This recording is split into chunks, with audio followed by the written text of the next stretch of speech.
Are you looking for healthier, fuller hair? Do you want extra money for bills, trips, extracurricular activities for your kids, or do you want to replace your entire income?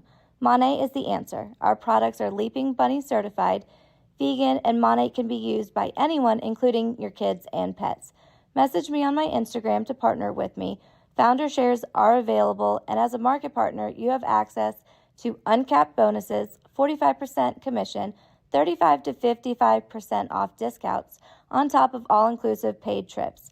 Right now, I also have a free gift for anyone that partners with me, so don't miss out. You can message me on my Instagram at LizChilvers87. We still do 7 NUFC Matters show a week for free. But if you want to help support NUFC Matters, then there are a few ways of doing it. Hit the like button on each live broadcast and video. This helps the channel grow. Hit the subscribe button and select the all notifications bell so you don't miss a single show. If you want to help us financially, then you can join the channel using this button with the membership starting at $1.99 a month. Or you can drop us a donation in the chat using a super sticker. We're also looking for sponsors. If you'd like your brand advertised on the flyers for the show and featured during the ad break, then email John at nufcmatters.com to arrange today.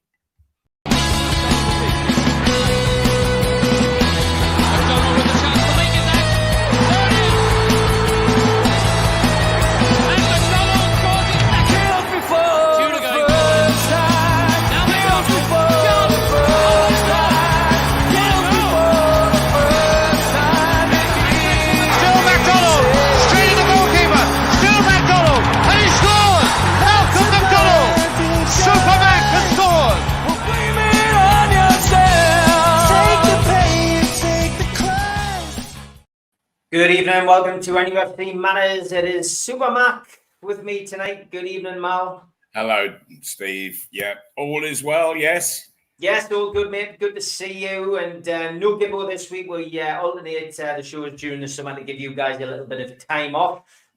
Good to see you, though. And as always, for this next hour, our wonderful chat, get an opportunity to ask you a few questions. And Lee was straight in with, it's my granddad's birthday today, who supports Derby County. But he was a fan of you, Malcolm. Would you mind wishing him a happy birthday? His name is Pete. Oh, Pete. Well, I think this is the first time that there's been a public declaration that a Derby County supporter was a fan of mine. So I can't help but wish you a very, very happy birthday, Pete, and have a great time. I hope you're going to have a really good evening tonight. Good stuff. Lee did ask a question as well. He said, who is the best Derby County player that you've ever played against? It's two. And it's the partnership of Roy McFarland and Colin Todd. They were absolutely fantastic. And of course, it was the Cloughy era there. And he put these two guys together. Colin Todd, of course, was from Sunderland. And they progressed to the England side. And Colin Todd sort of taking over from the great Bobby Moore when Bobby retired from the international scene.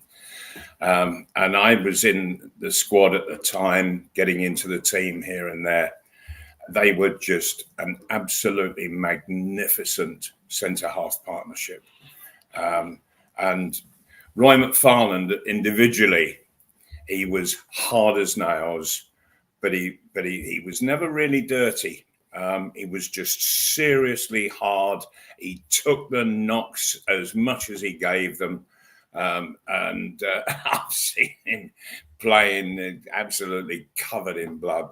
And Colin Todd, of course, Toddy was very, very quick and read everything so well around Roy McFarland. And so they really were, I think, the best centre-half partnership that I've ever played against and possibly that I've ever seen. Okay, great stuff. Good question to start with. Always like to have something slightly different on here. Mag debates. Good evening. He says, does SUPERMAC stay up for match of the day, or does he tape it and watch it on a Sunday? Are you up late on a Saturday, Malcolm, watching match of the day, or does it depend on the result? No, I sort of. There are other ways to match of the day to keep up with all the football. So I get it now and again, but I have to say that I'm not a great watcher of football on television. I can get quite bored with it at times. I much prefer to see it live, albeit that I've sort of really tried to stick so far with the England side, watching them, and a lot of the time they bored me silly in this European competition at the moment. So if they're going to do anything against Switzerland, they really have got to buck up their ideas and relax and go and enjoy playing the game, show some real skills and energy. Mm-hmm. Okay, good stuff. Plenty of good questions coming in, Malcolm. The one thing I like about this, when we do this for you all, Gibble, is we get a good variety. So we never know where we're going to go. Tom Dixon, good evening, mate. I hope you're well. Question for Malcolm. He says, with Miley missing now for up to 12 weeks, what do you think we need to do? I mean, we've let Elliot Anderson go. Miley now, though, out for 12 weeks, and training hasn't really begun in earnest yet. And well, it hasn't, no. Plus big shock. Right, and plus the fact that that this new guy has come in, and he will be getting down to business straight away, and I'm sure that he's got a little list that he's going to be following up very carefully, and we could be seeing maybe sort of 3 to 4 incoming players, and for sure, I think there's still 1 or 2 that will be moving on.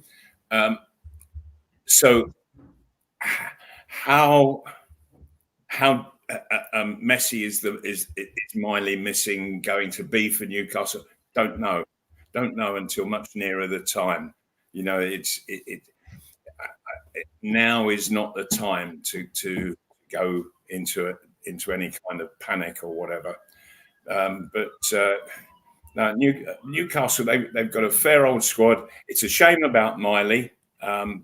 Bless him, he's still so young, and for him to get an injury like this and be out for so long. Mind, if you're going to get it in the summer.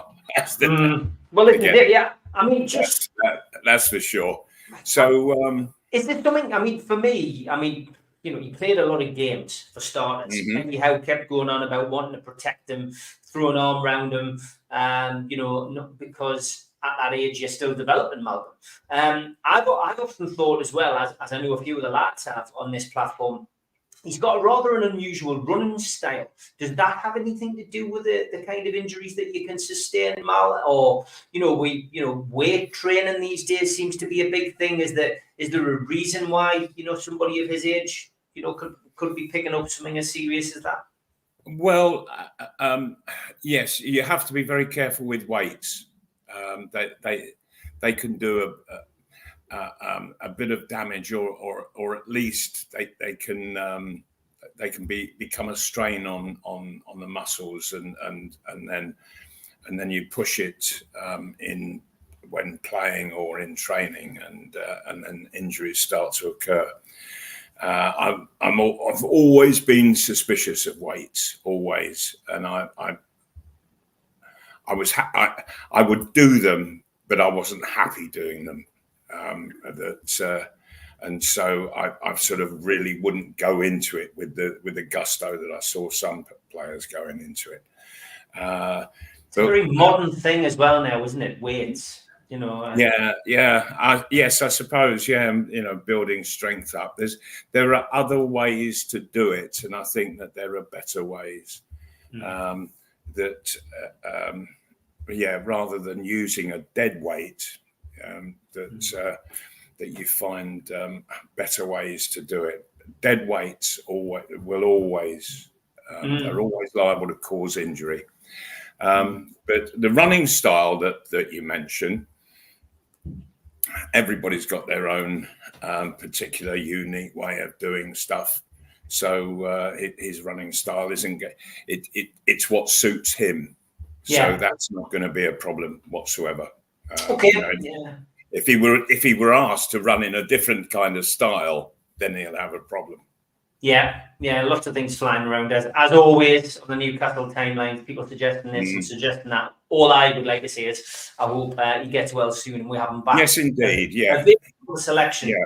Yeah, because what happens so often with youngsters where they have that spell of playing in the first team, and then they come out. As Miley did, and all the tumblers, they all drop into place, and all of a sudden, where you saw a boy in the Newcastle side, the next time you see him, you'll see a man, because all the tumblers, they've all dropped into place, and he will be seeing and playing the game in an even more grown-up fashion. Okay, Spenny asked a question about our new sporting director, and you already touched on him briefly there, Malcolm. He says, question to SUPERMAC, with the new director of football in place, which player in world football would you pick for we need to improve the team? I mean, it's a $1 million question, that. Let's broaden it a bit, Malcolm. I mean, Paul Mitchell's come in. We were discussing him before we came on air because we had a little bit of time. He seems to have a decent pedigree. Marlon. Very good. Yes, he's discovered some big names. Yeah.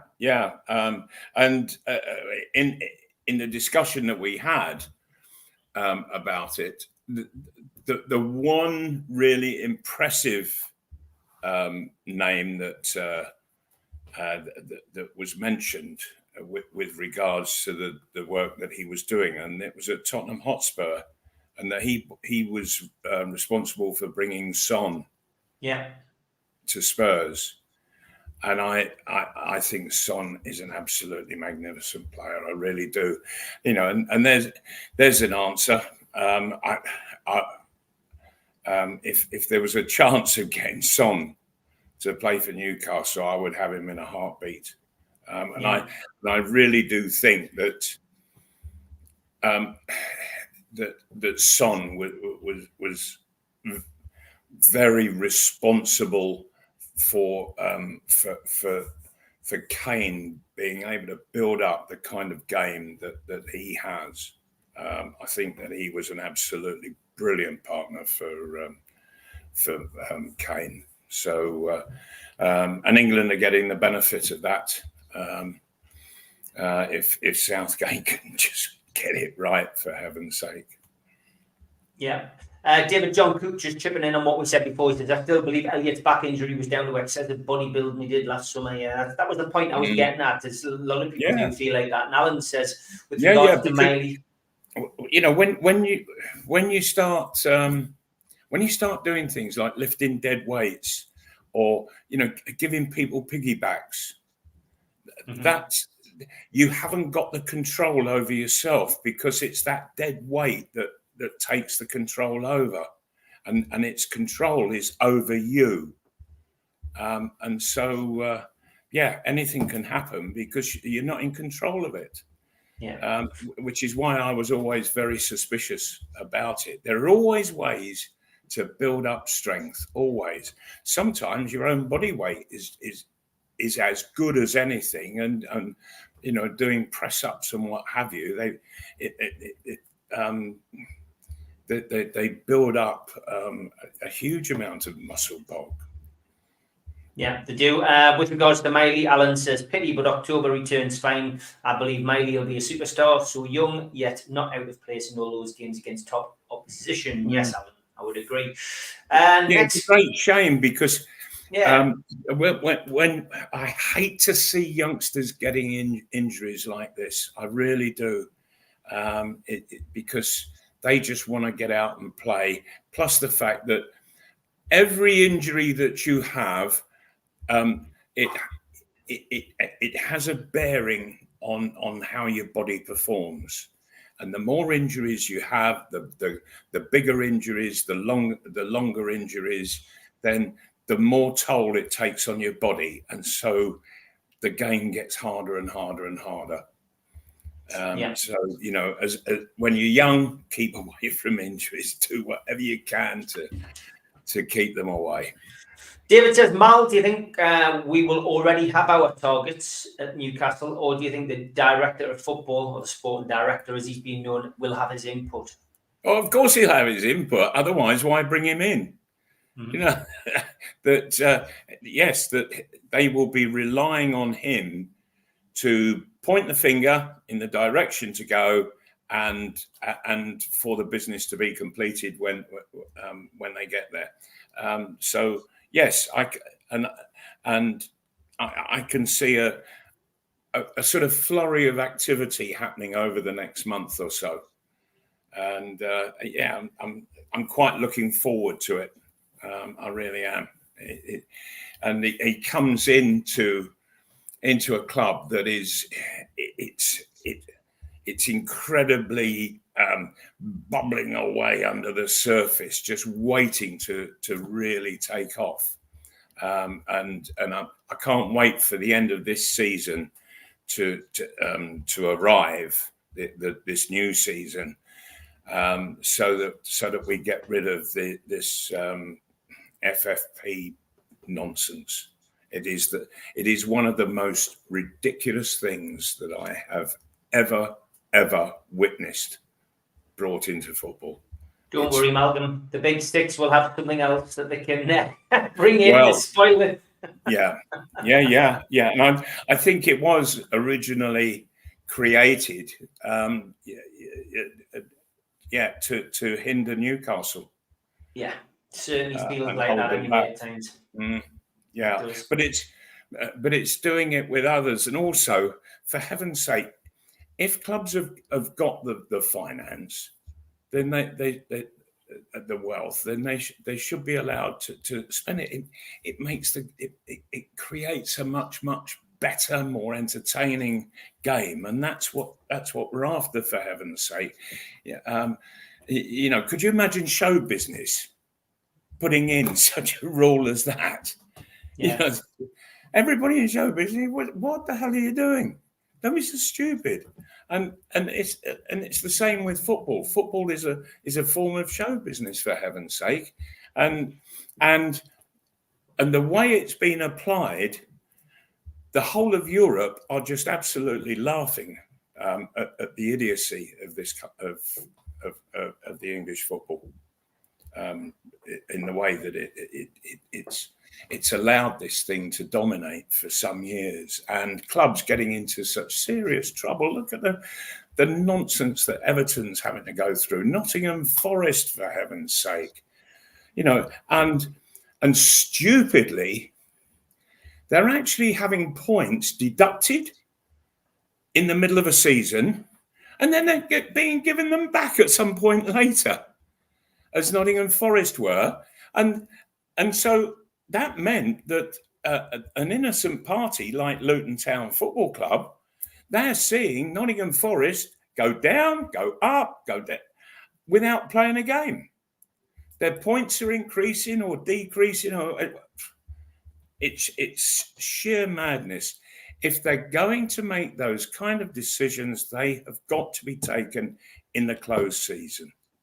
Leave it till the end of the season, and then you say, right, you're being deducted that many points or whatever. Interesting to see what happens with Man City. We'll wait and see. Let's get back to the questions. Yeah, yes, indeed. That one's going to be an interesting one. what is it? 125 counts there. 115, but we'll watch that. 115. Sorry, I was over-egging the pudding there. But then also, what we mustn't forget is they're taking the Premier League to court. Yeah. Now that seems to have been heard, but we don't know what's happened there. So we don't know what's happened. Lots to come. Lots to come. I'd love to know that. Michael says, question for Malcolm: did you have any superstitions as a player pre-match? Did you have a special meal, or that's what he's asking. So many footballers had their own superstitions. I had none at all. I had a routine, but never suspicion. Superstition. Oh dear me! I used to see players getting all quite hyped up pre-match. I used to go the other way. I used to go very calm, very, and at times, in all honesty, I could go into the treatment room, lay on one of the treatment beds, and just have a 10-minute kip while everybody else is going crazy in the dressing room. And because all I wanted to do was just to, once we got onto the field, it was just absolutely focus at what I had to do. And my job, of course, was to score goals, make goals. And so it was just absolute focus, and never let anything get in the way of that, be it a superstition or an opposing centre-half. Knock them all out the way. Robert, good evening. He designs our flyers. Big shout out to Rob. He says, question for SUPERMAC and Steve. Which Newcastle signing were you most excited about that didn't live up to the hype? He says, for me, it was Patrick Kluivert. It's a good question, that. It is a good question, and I see exactly where Robert is coming from, and in a lot of sense of what this is about, I agree with you. Kluivert was incredibly disappointing, albeit I didn't really expect great things, because he was getting on and what have you, and it's a sort of thing in the game. It's you get to an age, sort out one last move, make a few quid, and it used to go on all of the time. And I felt that was the situation of Kluivert, that he wasn't coming to give of his best. He had already given that long before, and that he didn't have much more to give. So, yeah, I was, very disappointed about him. And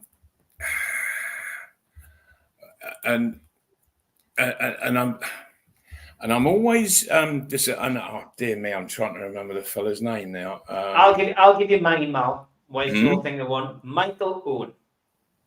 Well, Michael Owen, you see, what? Now, I'm not sure if people know the situation that surrounded Michael Owen. That when Real Madrid bought the centre half, for heaven's sake, played for Middlesbrough. Oh yes, Woodgate. Woodgate, yes. When they bought him, that they never really paid the money for him, and Real Madrid have got quite a reputation for doing deals and then not coming up with the money, and it's all promises. And so Woodgate, having gone to Real Madrid, and then, of course, he got that injury, and that Real Madrid weren't happy about, but, well, tough. That's what happens to footballers at times. And so that sort of doubled up the reasons why they didn't want to pay the money. So there was money owed for Woodgate, and in trying to sort the matter out with Newcastle, that they said, well, why didn't you take Michael Owen and write the deal off? And I think that they persuaded Michael Owen to do it. Michael Owen had no desire whatsoever to come and play at Newcastle United. None whatsoever. And so he wanted to get back to the northwest, not the northeast. And so I think he came half-heartedly because it was financially worth his while, but and for that he did it, but he did something that he just didn't want to do. And he didn't want to be in the northeast. He didn't want to be in Newcastle. He didn't want to be playing for Newcastle. And boy, didn't we all see that? So he was disappointing, but it was it was a bad deal in the first place, and it was a deal that was never going to work anyway. So I didn't have that many expectations at all. No, we'll get one more question in before we get to the ad break. John said, "Is your son still a referee?" He says, "My son is a referee because of what you told him in a pub that day. You sat with us for an hour. Thanks, SUPERMAC." Is my son still a referee? No. No. No. Must be No. No, my youngest brother there you go. was a referee. There you are. So his son, after having a conversation with you, is still refereeing. Oh, right. Yeah. Well, yes, my youngest brother was a referee, and he got to sort of doing football combination down south. Oh, right. Okay. There Yeah. you go.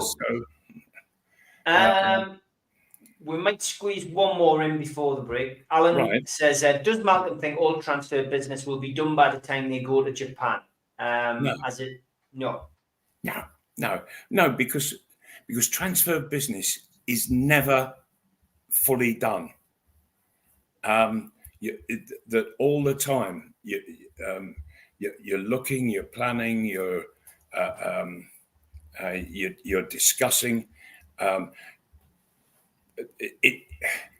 It might just be that everybody thinks, oh, right, yeah, we've got the team absolutely right. And then it starts to play and it's, and there's a big hole somewhere and that needs to be filled. And it comes as a bit of a shock, but you have to get that sorted. And so of course, it goes on until the end of August, doesn't it? 1st of September. 1st of September. Yeah.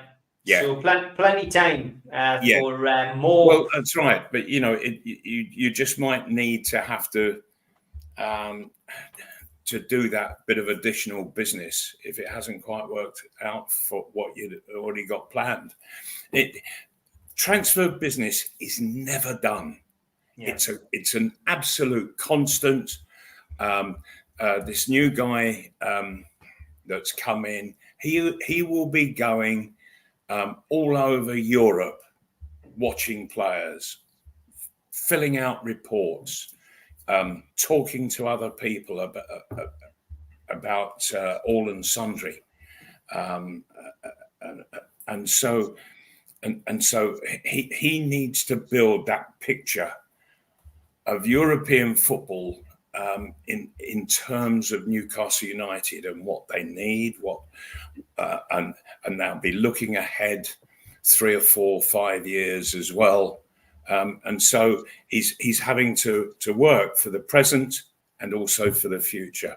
And so you're planning all the time, you're watching all the time. Yes. have to be prepared. For, you know, 100%. we've just heard of this of the poor lad with this injury, you know, and something like that happens, and it could leave a club in a right hole, and it needs filling, and so you've got to be ready and able to and know exactly how you want to move to cover that hole. Yep, as Malcolm says, fail to prepare to fail. That's right. Here's the ads. A big thanks to all our sponsors. Skips and Bins. You can find their website at skipsandbins.com. Contact us, www.skipsandbins.com/contact. Say hello to low-cost waste disposal with pay-as-you-go and contract waste management. A big thanks to Mr. Vicky's Sauces, handmade in Cumbria. Their website, mrvickies.co.uk. Email info@mrvickies.co.uk. Telephone 01768 210 102. Thanks to United Group Travel. They are the Travel and Tourism Award winners in 2024. Their website, www.unitedgrouptravel.com.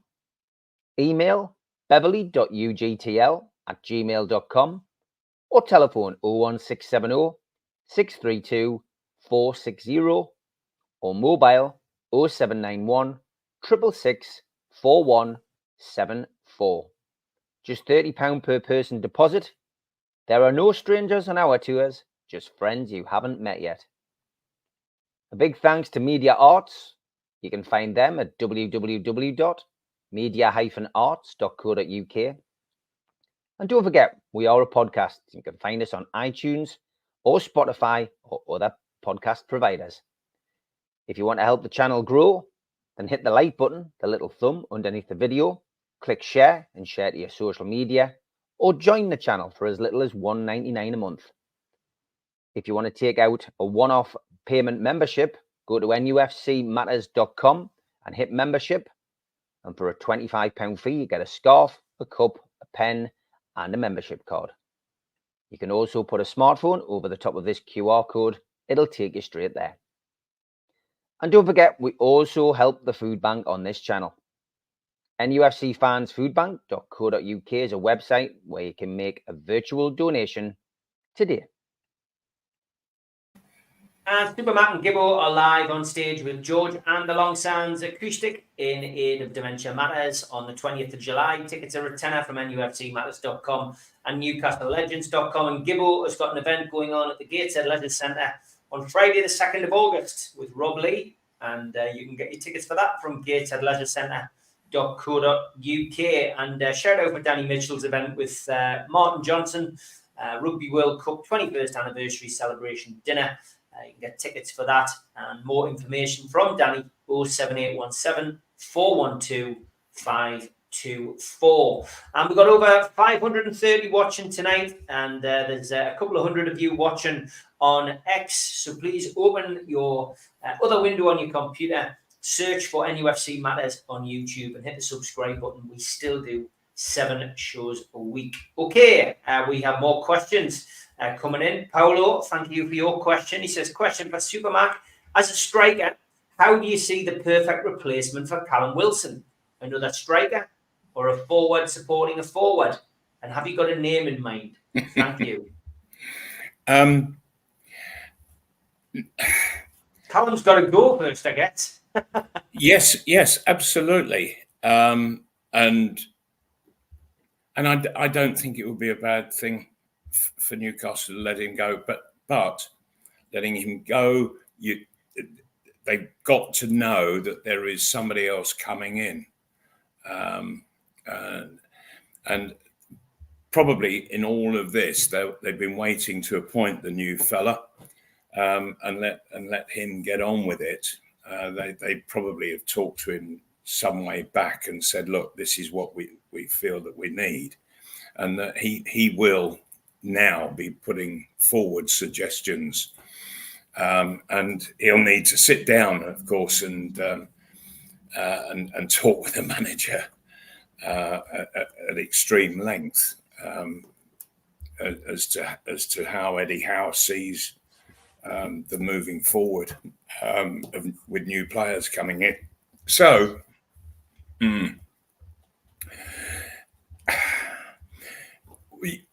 you're not looking for a perfect replacement for Callum. What you're looking for is the perfect signing.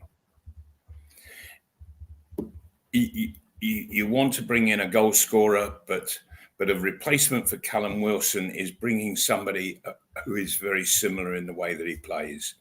And I think that Newcastle need a lot more than that. If you watch Callum, and I think absolutely fabulous goal scorer, but he has the tendency to play very much within the width of the penalty area. You never see him go away from that. And sometimes it can be even a bit narrower. And so that can work well with Isak, who is happy to go wide and just generally move around. But I just wonder whether there is a player available who would be the ideal foil for Isak. I would love to see two forwards really working together. And it's a rarity in the game at the moment. It used to be the done thing. Everybody had two forwards and maybe a winger also. But certainly the way to play was 4-4-2, and so I and John Tudor, we created a partnership, and most clubs were doing that. Liverpool with Toshak and Keegan, and so on and so forth. So I really would like to see that personally. And I think that Isak is the perfect foil to get somebody in. Isak, he will score goals, but by heavens, he makes them as well. And we've got other players in the side who are excellent at getting good service into the box. Have I got a name? I don't know. I'm not sure. That because these days the field is so huge, it's very difficult to even understand it, because you've got the whole of Europe, you've got South America, you've got America now as well, the USA. There are players coming over here from there, and so where it used to be Great Britain and the Republic of Ireland was pretty much where you were choosing from and scouting. Now it's the whole world. The whole world, Far East as well. We mentioned Son earlier on. And there have been others that have come over from the Far East.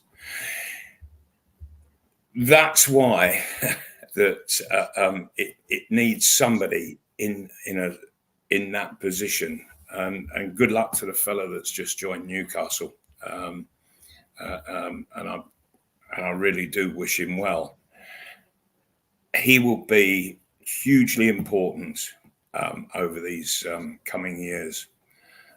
In what Newcastle are seeking to achieve. Hugely important. Jackie's keen to know who your marquee signing for Newcastle would be. I mean, maybe easier to say what position. We need a forward. Do we need a goalkeeper? Do we need a midfielder? Do we need a defender? Which would be a priority if you had to go out and buy like a big player? Well, I'm fairly sure that once the European competition is over, that Dubravka will be moving on. Okay.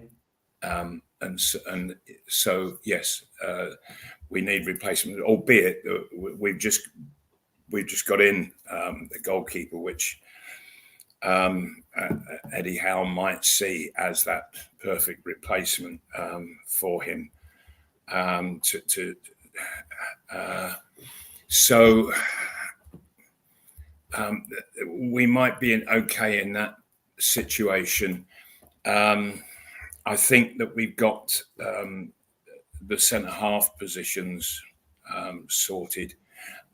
I think the prime position is if Callum Wilson is moving on, we need somebody there. That we haven't got somebody. If Callum Wilson goes, we haven't got somebody to go and play up front with Isak or in place of Isak if Isak's injured. Yeah. And so that I think is the priority, and also the priority because that's the rarest in football. Getting a goal scorer in. Yeah, that's the hardest work. Very difficult. Mark had a question. He says, "Who did you vote for?" He went, "Only kidding." He says, "Is Malcolm looking forward to seeing Alfie Harrison in pre-season? He could save us spending a fortune on a creative midfielder if he has a good pre-season." I guess the downside of Miley getting injured and being out for the first 12 weeks. Pre-season and the new season is that Alfie Harrison plays in a similar position. It could be a chance that he could grab with both hands, ironically, like Miley did when Anderson got injured last pre-season. Sure, that's right. Yes, it could be the same tale over again, different names. Who knows? Yeah, I always look forward to seeing youngsters coming through. I really do. And as a manager, I was more than happy to bring youngsters into the side that I had, and it gives you such a thrill to see a youngster really coming on and doing well at league level. So yeah, great. You can't have too many youngsters in the side though, particularly playing in the Premier Division these days. It does slow up the production line, if you like.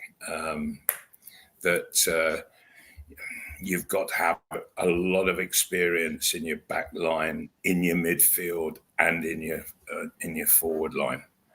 I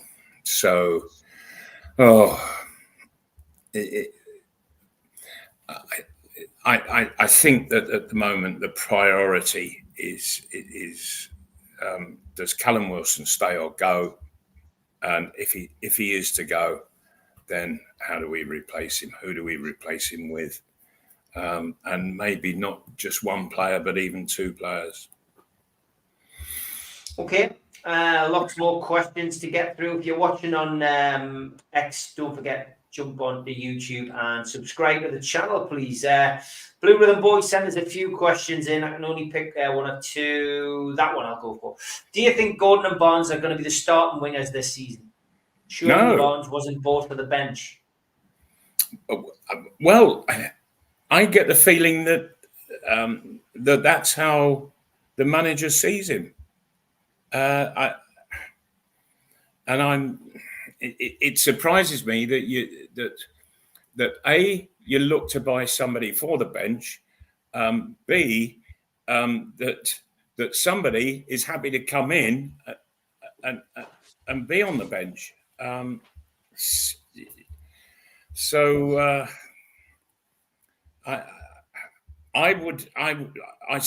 would seriously like to see them in the side together. The only problem is that Gordon is far more effective on the left than he is on the right, and Barnes is effective pretty much only on the left. He likes to come inside, but that's not his starting position, as it were. So it's very difficult, and I remember saying at the time when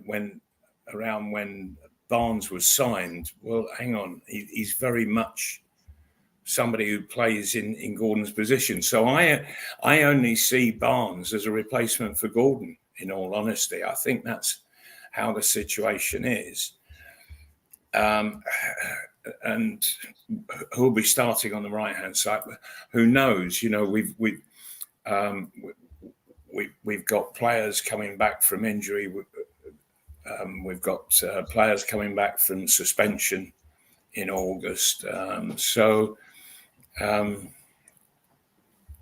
Quite how Newcastle are going to start, I wouldn't like to put money on it. Neil Calvert, good evening. He says, reports linking us to Rafinha again last couple of days. What's your thoughts on him, Malcolm? He says, personally, I think £60 million could be better spent on younger, better players. Yeah, I haven't seen these reports. I know there's been one or two mentions, but I wouldn't go overboard on this one.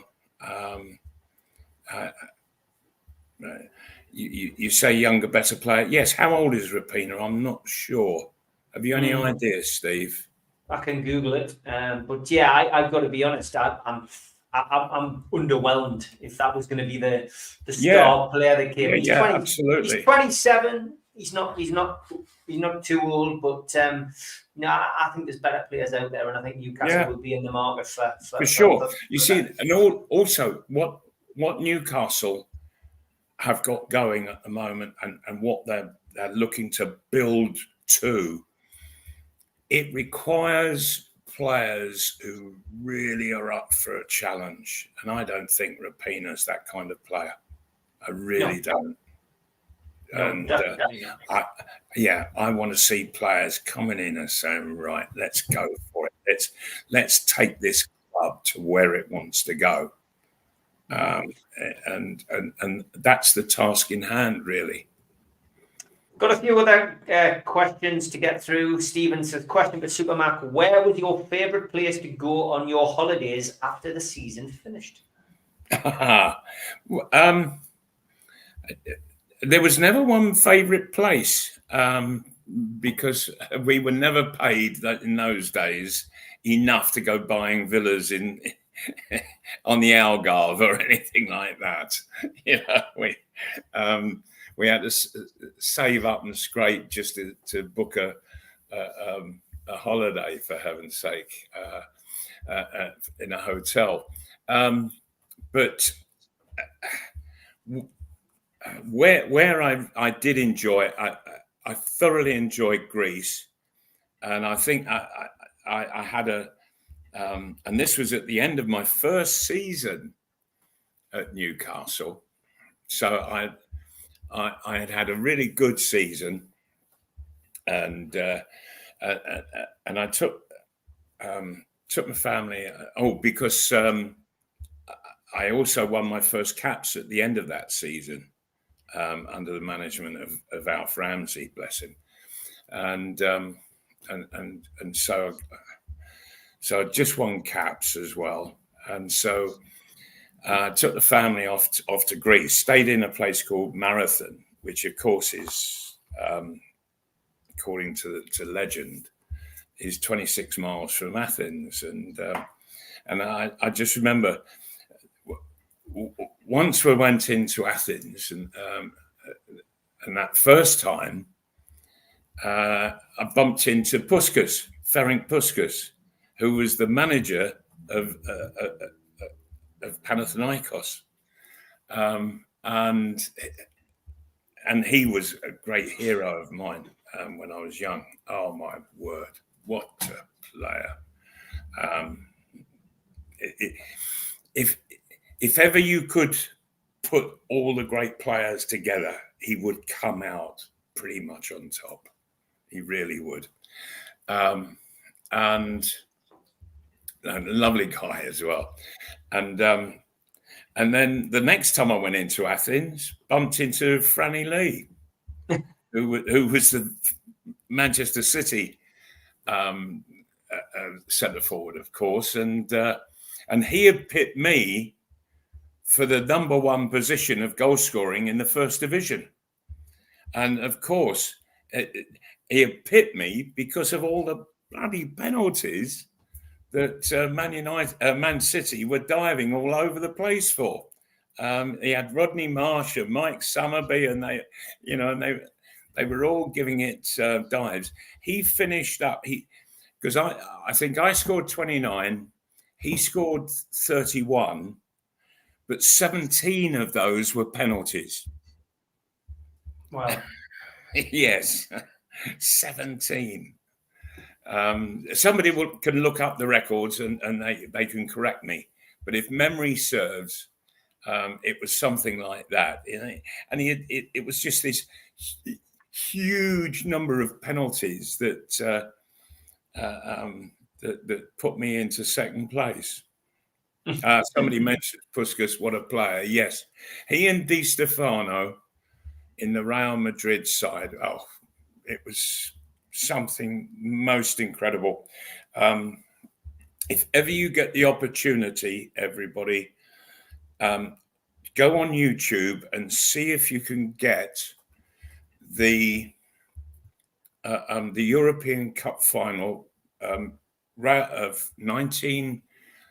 Now, when was it? 1956, I think it was, or 58. And it was Real Madrid against, oh dear me. Oh, I think it was a German club. And Eintracht Frankfurt, was it? And Real Madrid won 7-3. What a game of football. And Puskas was just out of this world. Absolutely out of this world. And the awful thing was that it was only special games like that and often you couldn't get to you didn't even get it on television. You got it on Pathé News when you went to the cinema. That's where you'd see it.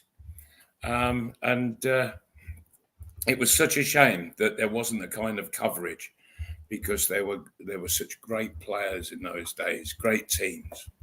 The Hungary team, I've watched the Hungary side of in the European Championships in the last couple of weeks, and they are just such a complete mere shadow of what there once was back in the 50s, playing for Hungary. It was the most incredible side. It really was. Puskas, Hidegkuti, they were incredible. There's a question for you, Mal, on the screen. Which ex-player does Malcolm think is now a good pundit? I think there's a lot of them. A huge lot of them. Danny Murphy, I think. I think he puts it over to the public so well. And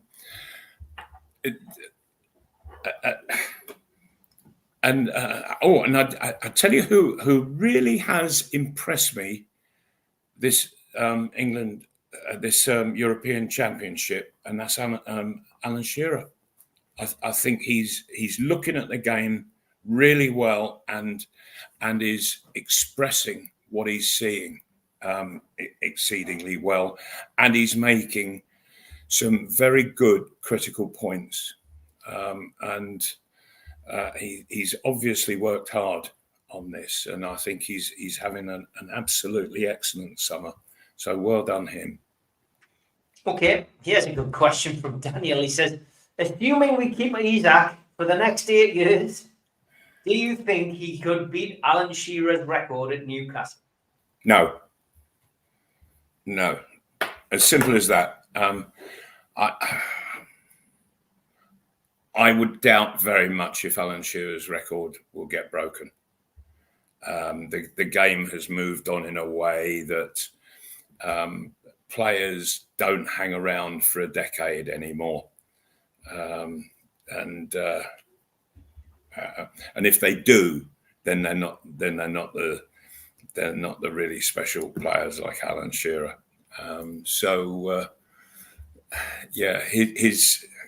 His goal scoring record here at Newcastle will last a very long time indeed, as the best in Newcastle's history, and well worth it as well. My word, I thought he was an absolutely fabulous goal scorer, even when he lost that, he got that injury and he lost that little bit of pace, his finishing was still so superb, absolutely superb. He was always able to just make that yard of space for himself and get the finishing. Lovely to watch. Gary says, what do you think of the England games? Well, we've already heard your opinion on the games. What do you think needs changing? We've heard John Stones today talking potentially about a change of formation. There seems to be a lot of speculation. Three at the back. Three at the back, yeah. Yeah, three at the back. Well, and this is against Switzerland. Now, I don't know what you guys out there are thinking, but I have been so impressed with the Swiss. They really have looked a very, very good side.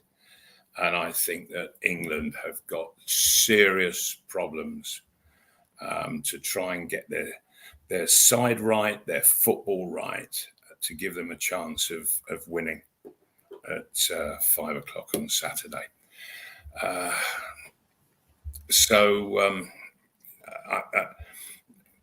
The Swiss are so well balanced. My word, they're so well balanced all around. And England, I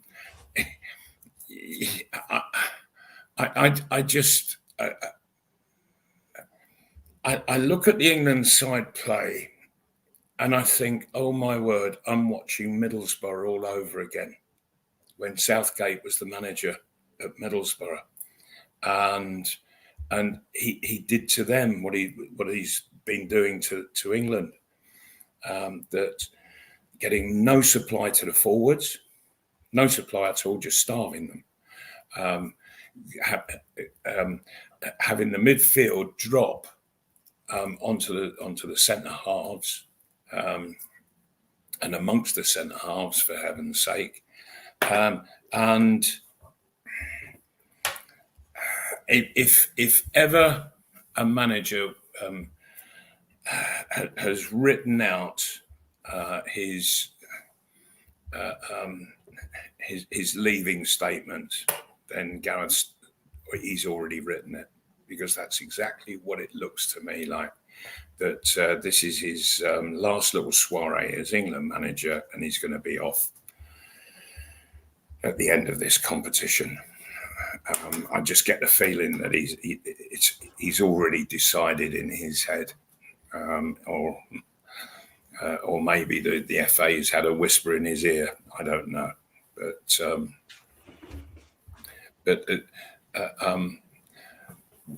that when you play the game of football, particularly at the high level that England are playing, when you go a goal up,